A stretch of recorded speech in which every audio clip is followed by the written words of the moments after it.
Hello, welcome back to the MeasureSquare iPad tutorials.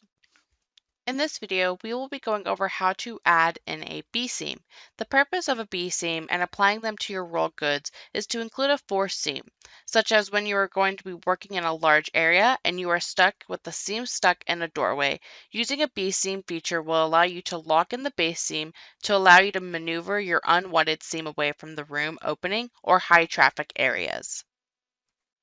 To add a B-seam, you will locate the Estimate option in the top left of the diagram screen and select Seams at the bottom of the menu. In the Seams option window, you will find the seam option including B-seam at the very bottom of the list. Selecting B-seam will bring you to a new window.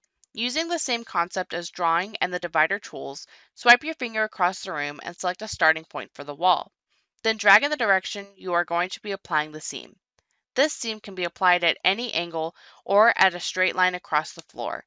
This B-seam will be splitting the seams that are applied by default. Once you have your seam applied, go ahead and tap Done in the top left. Back on the diagram screen, you will see the floors have applied the B-seam. From this screen, you can make your adjustments to move any seam by tapping, holding, and then sliding the seam in the position within the room.